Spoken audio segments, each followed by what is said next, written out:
ಕೂಲಿ ಹಣ ಕೇಳಿದ್ದಕ್ಕೆ ದೊಣ್ಣೆಯಿಂದ ಹೊಡೆದು ಕೊಲೆ. 3,000 ರೂಪಾಯಿ ಕೂಲಿ ಹಣ ಕೇಳಿದ್ದಕ್ಕೆ ದೊಣ್ಣೆಯಿಂದ ಹೊಡೆದು ವ್ಯಕ್ತಿ ಹತ್ಯೆ. ಕೋಲಾರ ಜಿಲ್ಲೆಯ ಶ್ರೀನಿವಾಸಪುರ ತಾಲೂಕು ಕೂಳಗುರ್ಕಿ ಗ್ರಾಮದಲ್ಲಿ ಘಟನೆ. ವಸಂತಪ್ಪ 45 ವರ್ಷ, ಕೂಲಿ ಕೆಲಸ ಮಾಡುತ್ತಿದ್ದರು. ಮೇಸ್ತ್ರಿ ಆಂಜಿ ಎಂಬುವರಿಂದ ಕೊಲೆ. ಘಟನೆಯ ಬಳಿಕ ತಲೆಮರೆಸಿಕೊಂಡಿದ್ದಾನೆ ಎಂಬ ಆರೋಪ. ಕೂಲಿ ಮಾಡಿದ್ದ 3,000 ರೂಪಾಯಿ ಕೊಡುವಂತೆ ಕೇಳಿದ್ದಕ್ಕೆ ಅಟ್ಟಾಡಿಸಿ ದೊಣ್ಣೆಯಿಂದ ಹೊಡೆದಿದ್ದಾರೆ. ಮಂಗಳವಾರ ರಾತ್ರಿ ಸಮಯದಲ್ಲಿ ಈ ದಾರುಣ ಘಟನೆ ನಡೆದಿದೆ. ಶ್ರೀನಿವಾಸಪುರ ಪೊಲೀಸರು ಸ್ಥಳಕ್ಕೆ ಭೇಟಿ ನೀಡಿ ಪರಿಶೀಲನೆ ನಡೆಸಿದ್ದಾರೆ. ಸ್ಥಳಕ್ಕೆ ಕೋಲಾರ ಎಸ್ಪಿ ಮತ್ತು ಮುಳಬಾಗಿಲು ಡಿವೈಎಸ್ಪಿ ಮನೀಷಾ ಹಾಗೂ ವೃತ್ತ ನಿರೀಕ್ಷಕರು ಶಂಕರಾಚಾರ್ಯ ಸಿಬ್ಬಂದಿಯೊಂದಿಗೆ ಭೇಟಿ. ಶ್ರೀನಿವಾಸಪುರ ಪೊಲೀಸ್ ಠಾಣಾ ವ್ಯಾಪ್ತಿಯಲ್ಲಿ ಪ್ರಕರಣ ದಾಖಲಾಗಿದೆ. ತಲೆಮರೆಸಿಕೊಂಡಿರುವ ಮೇಸ್ತ್ರಿ ಆಂಜಿಗಾಗಿ ಪೊಲೀಸರು ಬಲೆ ಬೀಸಿದ್ದಾರೆ. ಶಿವಶಂಕರ್ ಅಂತೇಳಿ ಬೆಳಿಗ್ಗೆ 7 ಗಂಟೆಗೆ ನಿಮ್ಮ ಚಿಕ್ಕಪ್ಪ ಅವರು ಸತ್ತೋಗಿದ್ದಾರೆ ಅಂತ ಹೇಳ್ಬಿಟ್ಟು ನನಗೆ ಫೋನ್ ಬರುತ್ತೆ. ಬಂದು ನೋಡ್ತೀವಿ, ಅದು ನಿಜ ಆಗಿರುತ್ತೆ.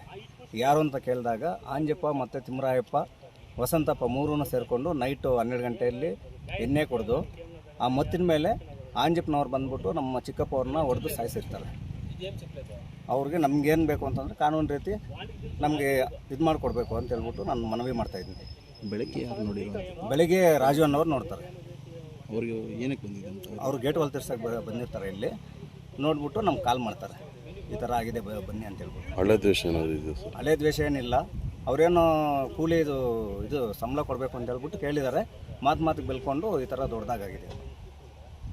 ಅರ್ಥ ಆಗಲಿಲ್ಲ. ಕೂಲಿ ಸಂಬಳ ಕೂಲಿ ಅಂತಂದರೆ ಗಾರೆ ಕೆಲಸ ಮಾಡಿಸ್ತಾರೆ ಅವರು ಮೇಸ್ತ್ರಿ. ಇವರು ಕೂಲಿಗೆ ಹೋಗಿರೋದು ಅವ್ರ ಹತ್ರ.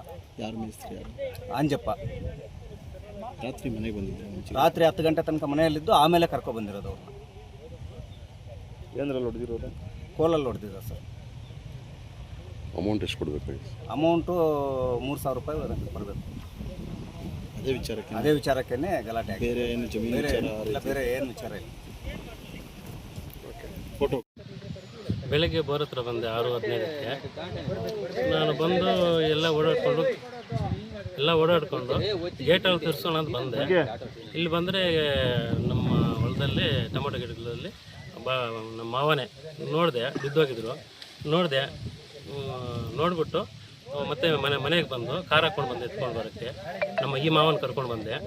ನಾವಿಬ್ಬರು ಬಂದು ನೋಡಿದ್ವಿ, ಇಲ್ಲೇ ಇನ್ನೇನು ಉಸಿರೇನಿಲ್ಲ, ಬೇಡ ಅಂತ ಹೇಳಿಬಿಟ್ಟು ಗೊತ್ತಾಯಿತು. ಮತ್ತು ಪೊಲೀಸವ್ರಿಗೆ ಇನ್ಫಾರ್ಮೇಷನ್ ಮಾಡಿದೆ. ಏನು ಹೆಸರಣ್ಣ ನಿಮ್ಮ? ರಾಜಣ್ಣ. ನಮ್ಮ ಮಾವ ಹೆಸರು ವಸಂತಪ್ಪ. ಏನಾಗಿದೆ ಗೊತ್ತಿಲ್ಲ, ಏನಾಗಿತ್ತು ಏನೋ ಗೊತ್ತಿಲ್ಲ. ಅಲ್ಲ, ಈಗ ಅವರು ಸಾವಪ್ಪಿದ್ದಾರೆ ಅಂತಂದ್ರಲ್ಲ, ಯಾವ ರೀತಿಯಾಗಿ ಏನು ಏನಾದರೂ ಐಡಿಯಾ ಇದೆ? ಇಲ್ಲ, ಅವ್ರ ಜೊತೆಯಲ್ಲಿ ಜಗಳ ಆಡಿದಾರಂತ. ಅವ್ರ ಜೊತೆಯಲ್ಲಿ ಒಬ್ಬ ಇದ್ದಾನೆ, ಬಾಮ ಅವನು ಕೇಳಿದ್ರೆ ಗೊತ್ತಾಗುತ್ತೆ ಏನು ಹೆಂಗೆ ವಿಷಯ ಎಲ್ಲ ಅವ್ರಿಗೆ ಗೊತ್ತಿರುತ್ತೆ. ದೇಹದ ಮೇಲೆ ಏನಾದರೂ ಮಾರ್ಕ್ಗಳು ಆ ರೀತಿ ಏನಾದರೂ ಇದೆಯಾ? ಇಲ್ಲ, ನೋಡಿಲ್ಲ. ತಲೆ ಮೇಲೆ ಗಾಯಗಳೆಲ್ಲ ನೋಡಿದೆ. ಗಾಯಗಳಿದೆಯಾ? ಗಾಯಗಳಿದೆ, ಜಾಸ್ತಿ ಗಾಯಗಳಿದೆ. ಎಷ್ಟೊತ್ತಲ್ಲೇ ಹೊಡೆದಿರೋದು, ಒಂದು 5-6 ಗಾಯಗಳಿದೆ. ಎಷ್ಟೊತ್ತಿಗೆ ಬಂದ್ರಿ ನೀವು? ಬೆಳಗ್ಗೆ ನಾವು 6:15 ಹಂಗೆ ಬಂದೆ.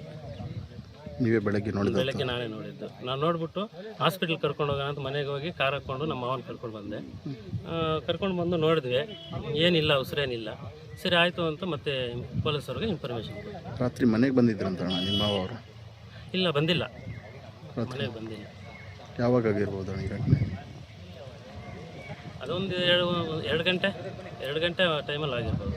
ರಾತ್ರಿ? ಅದೇ ಅವು ನಮ್ಮ ಬಾಮ ಇದೆ, 2 ಗಂಟೆಯಲ್ಲಿ ಇದು ಮಾಡ್ತಾರೆ. ರಾತ್ರಿ ಆಗಿರೋದು? ರಾತ್ರಿ 2 ಗಂಟೆಯಲ್ಲಿ.